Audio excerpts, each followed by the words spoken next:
Slavă lui Dumnezeu stă în ascunderea lucrurilor, iar slavă împăraților stă în cercetarea lucrurilor. Proverbele 25, versetul 2, Dumnezeu să te binecuvinteze.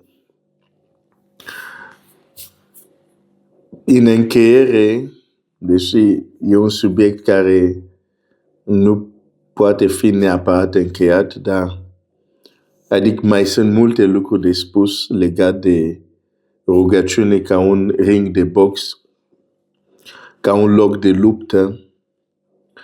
Un lucru care vreau să împărtășesc cu tine este, după ce am vorbit de conștiințele, ce se întâmplă dacă fugim, dacă refuzăm această luptă, sunt oricum conștiințe neplăcute și atunci cea mai bună atitudine nu este să fugim de luptă, nu este să fugim de ringul de box, da? Mai degrabă este să ne pregătim de luptă.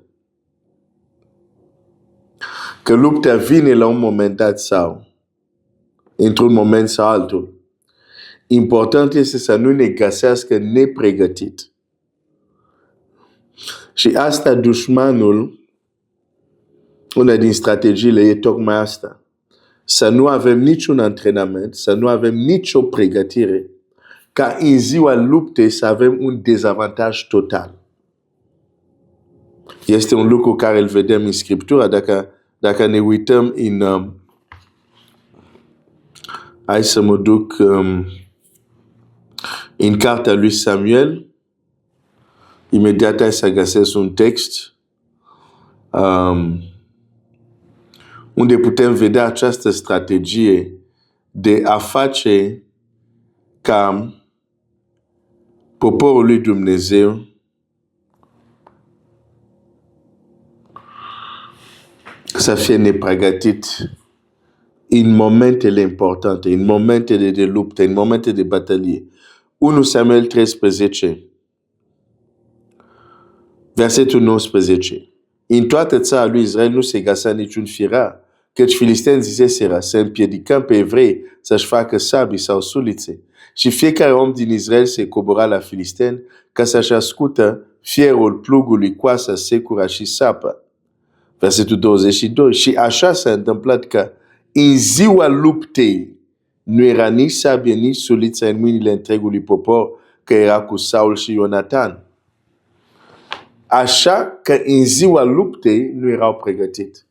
În ziua luptei nu aveau nicio armă cu care poate să provoace durerea sau pagubă, dacă prefer, la dușman. Și nu vrei să fii în poziția aceasta. Toate învățăturile care îți spun că tu n-ai nevoie să te lupți, că tu ești copilul lui Dumnezeu, stai frumos, totul o să fie bine, nu fac decât să te pregătească să fii nepregătit. Că vrei, nu vrei, la un moment dat lupta o să vină să te ia chiar unde te-a ascuns. Întreabă-l pe Iacov.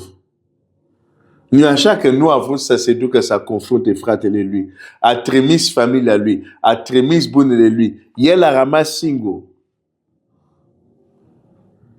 Și Biblia zice, noaptea a venit un om și s-a luptat cu el. Deși fugea.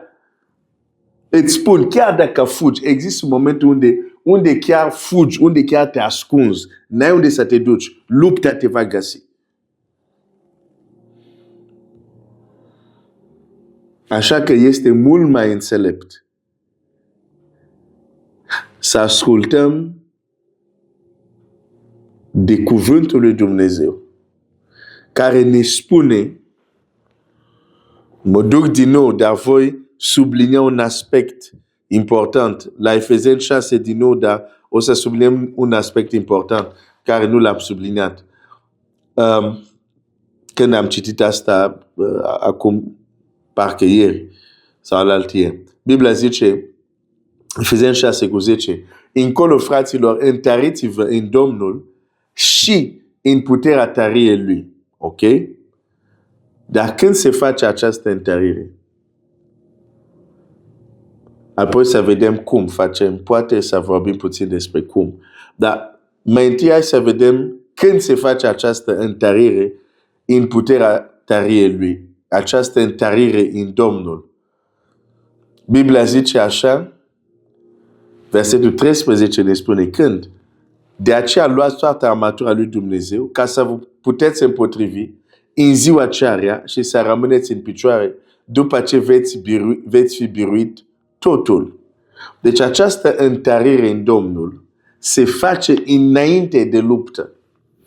Se face înainte de ziua aceea. Deci când nu ești în ziua aceea, e moment unde te pregătești de luptă. Când nu ești în ziua aceea, e moment unde te întărești. Nu cauți să te întărești când vine luptă. Să zic asta din nou. Nu cauți să te întărești când vine luptă. Te întărești înainte de luptă. Uite ce zice Scriptura. Încolo, fraților, întăreți-vă în Domnul și în puterea tăriei Lui. Îmbrăcați-vă cu toată armătura lui Dumnezeu ca să puteți ține piept împotriva uneltirilor diavolului. Ca să puteți ține.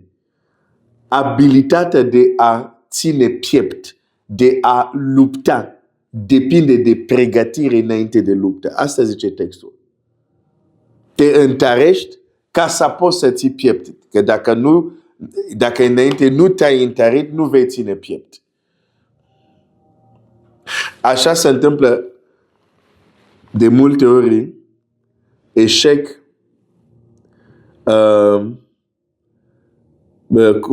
cum se zic opusul la izbândă sau la victorie.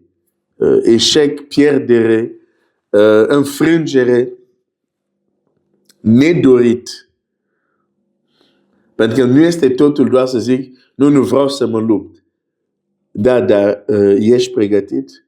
Vreau să mă lupt. Dar te-ai întărit ca să poți să ții piept. Deci aici nu este doar vorba de bune intenții. Știți câți copii al lui Dumnezeu cu toate cele bune intenții au fost înfrânt, doborât, învins? Deci nu este vorba doar de bune intenții. E vorba de respectarea unor principii. În batalie câștigă cel care este mai puternic. Punct.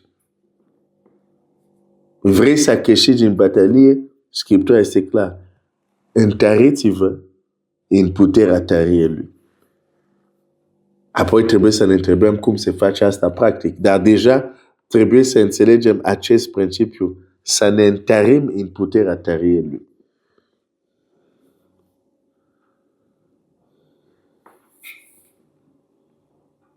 Orice alt învățător care îți spune nu dorm liniștit, ești copil al lui Dumnezeu, tu n-ai de ce să te lupți. Stai liniștit, Domnul se va lupta pentru voi, da? Pasajul de genul ăsta scos din context. Nu te ajută deloc și nu te face decât să te pregătească să fii nepregătit în ziua luptei.